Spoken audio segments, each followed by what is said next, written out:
What's up, a Cinema Shogun here, and everyone hurry up and gather around, grab a snack, maybe a drink, and get ready for story time with Cinema Shogun. Now, this story takes place way back in the day when I was just a wee little lad on YouTube, back during the Gabby Petito case, back when my channel first started to grow. During that case, and while I was covering that case, there was another YouTuber that was also covering the case.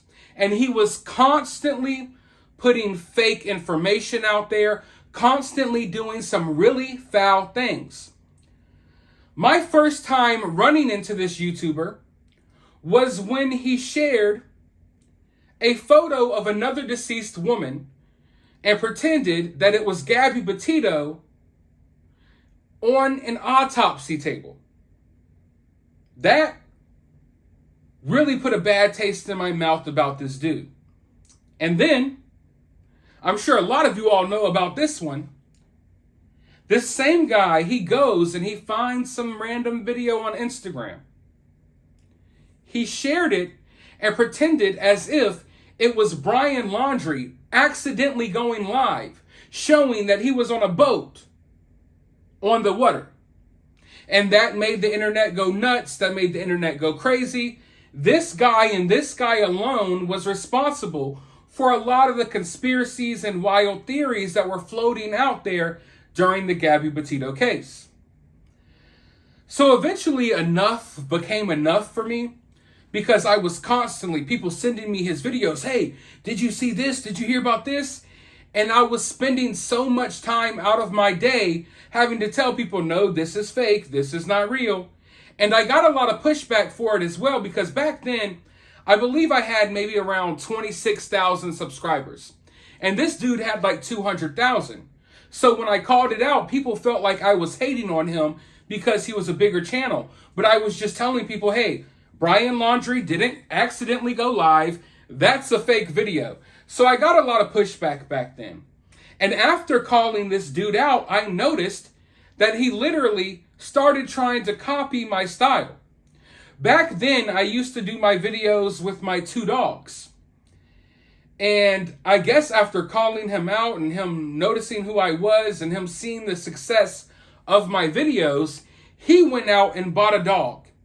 A male dog that he named Gabby. It was really weird. And then got another dog and then basically tried to copy my style. And then he went on to, post fake news about every other story that he covered.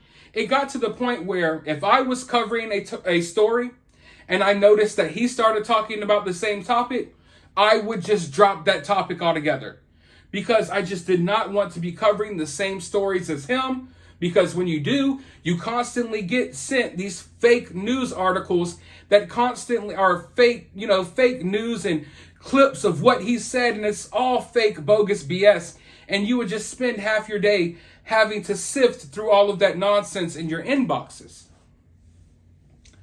So, he kept doing his thing. I'm doing my thing. Everyone's doing their thing. And then recently, actually, during the whole Johnny Depp Amber Heard situation, I think this maybe was a month or so ago. I don't even think it was that long ago. This dude got exposed because he was sharing fake videos once again.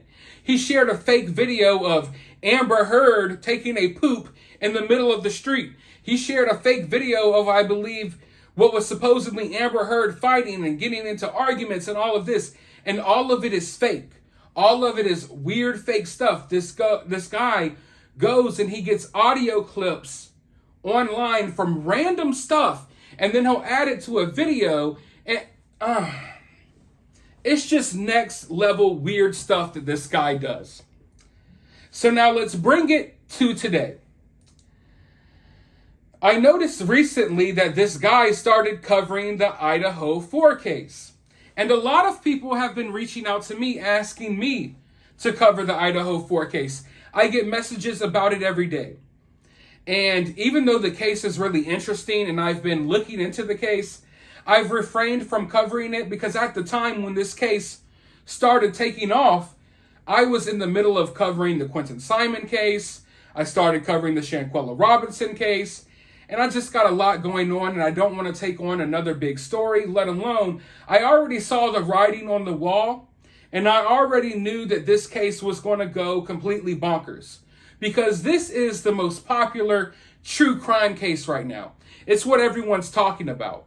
And of course, the weirdos are going to sink their teeth into it to try to drain whatever money they can out of it while spreading whatever fake lies they can and pointing the finger at people, the usual circus that happens when the true crime community, starts talking about a certain case.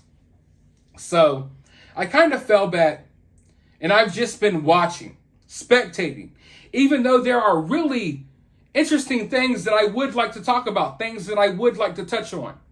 For instance, the fact that they found a skinned dog and they acted like it was nothing. Hey, this isn't related. I don't know. There's a lot of weird stuff that I would like to talk about here.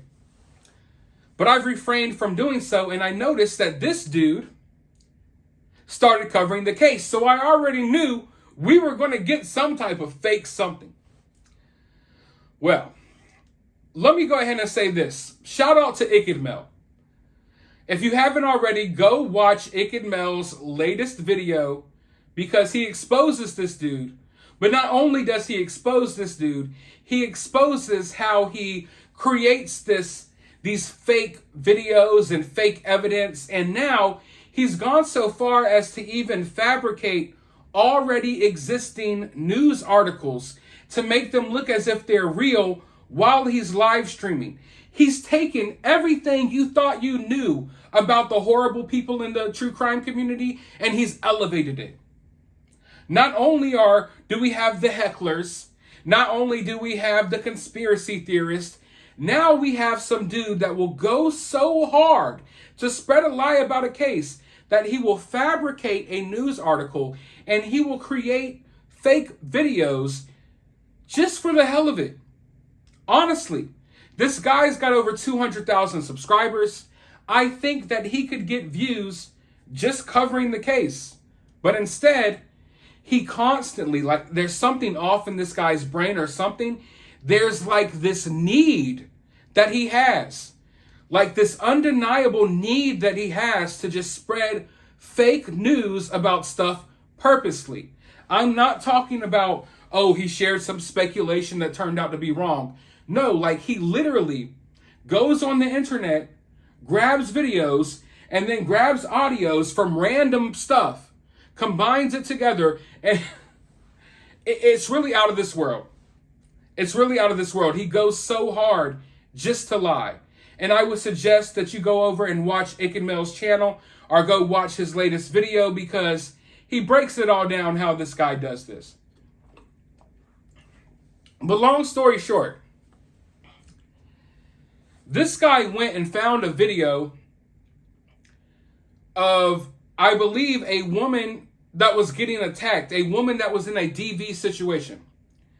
And she was yelling, "Leave me alone," stuff like that in the video. So he takes that audio and then he recorded himself breathing hard over that audio, threw that audio out there, and acted as if that was audio from the night that the Idaho 4 got killed. But not just that. Creating that fake audio evidence was not enough. Tampering with an ongoing investigation was not enough. He then pulls up what appears to be a real news article. And it was a news article. But using his little sly trickery, he changes around the words and he fabricates what was a real news article, and then he puts his own words in there as well.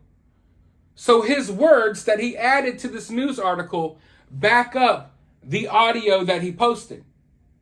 So not only is he lying, he's lying to cover up the lie. Not only is he providing fake evidence, he's creating more fake stuff to cover up the fake stuff he already created. This dude is next level. He's playing 3D chess.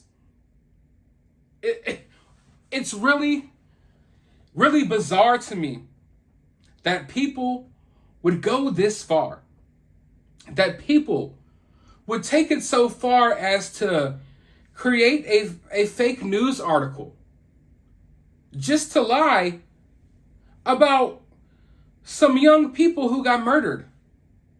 It's so pointless. It's so unneeded.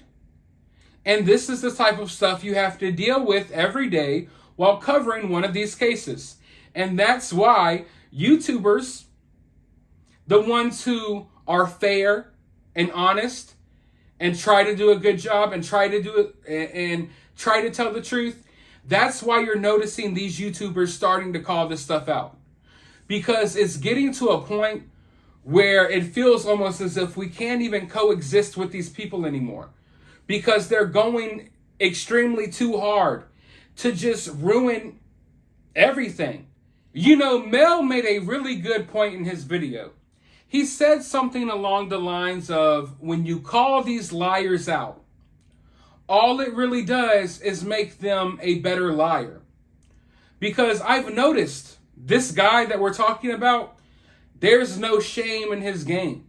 Me, if I post some wrong information, I automatically feel bad. I automatically try to clear it up. This dude goes out of his way. He wakes up every single morning without a care in the world. Doesn't care that people are calling him out. Doesn't care about none of that. It's just business as usual. Every day, wakes up. He creates some fake stuff about a news story, and then he sends it out there in the world. And it causes all type of drama and all type of mayhem. And all he does is sit back and reap the benefits. So there's no shame in his game.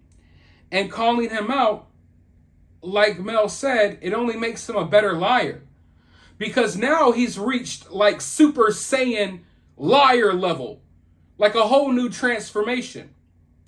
Once you get to the point that you're sharing or you're bringing up news articles on your live streams or on your videos, and you're reading the news article, and your audience doesn't know that in reality you fabricated the news article, they could go look up the news article and the news article exists, but if they click on it, they'll realize the words in that news article are totally different.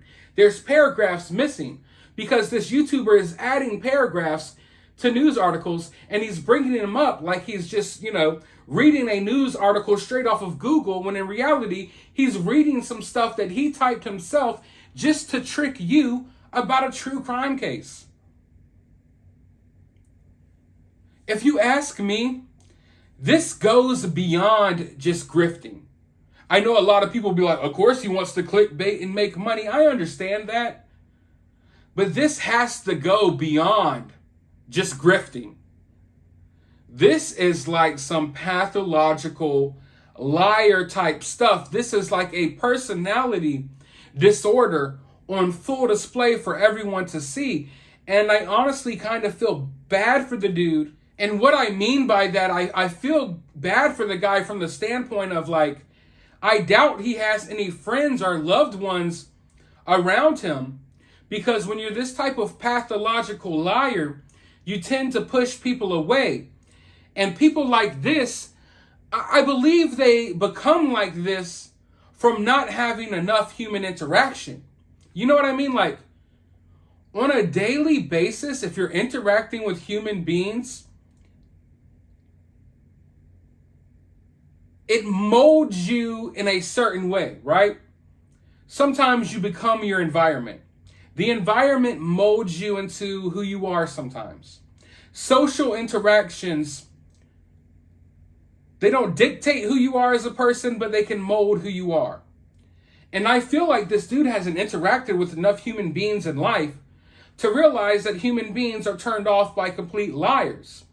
So he's kind of like that person that doesn't fit in with your friend group, so he feels like he has to tell these wild stories and one-upper. If you went to Disney World, this guy went to Disney World twice. Like the liar, the fabricator. He's like that type of person because I feel like he doesn't feel like as if he could fit in any other way.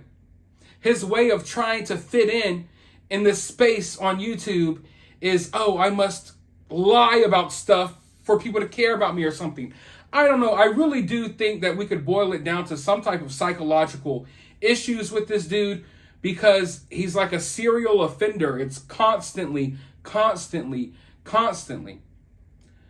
But I've been making this point for a while now, and I know it may seem like I'm ranting, and I know a lot of people may find it hard to believe. Stuff like this is going to fast track true crime from not being allowed on YouTube anymore. YouTube is cracking down on stuff all the time. YouTube cracks down on my channel every couple of months when I cover a story that they don't really like. YouTube will crack down on the true crime community if this stuff continues. Hell, law enforcement in Idaho, they've been talking about charges against people online who are harassing people and stuff. So it's going to come to an ugly head, a dramatic conclusion eventually. And I hope everyone's ready for that because I don't see anything getting any better. I know me and other people, we try to call this stuff out, and I don't want to be talking about this. I think Mel said the same thing. None of us want to wake up and have to talk about stupid shit that other YouTubers are doing, but sometimes you feel almost as if you're forced to because you get thousands or hundreds or dozens of messages from people sending you fake information, and if we don't check it, then who is? This information will just spread like wildfire. And I imagine that law enforcement and the tip hotlines are having to deal with people calling them off the hook because of this video. So this stuff is really dangerous. It's one thing to share speculation. It's one thing to be accidentally wrong, but to purposely just constantly lie about these cases, it's so disgusting, and it's just becoming so weird that now I'm becoming interested in just dissecting this dude's brain. What makes you want to do this? Have you no shame? Like, I don't care what people think about me, but I don't ever want a reputation as a liar. You know what I mean? But some people just do not care at all, and it's just so weird. This isn't the first time this dude's gotten called out. He gets called out with literally every single story he does, but he will not stop, and I'm sure it will continue, and I'm sure next case, next story, a couple weeks from now, we'll be seeing the same thing. But let me know your thoughts down in the comments below. While you're down there, hit that thumbs up button, hit that subscribe button, ring that notification bell, and I will talk to you all in the next video.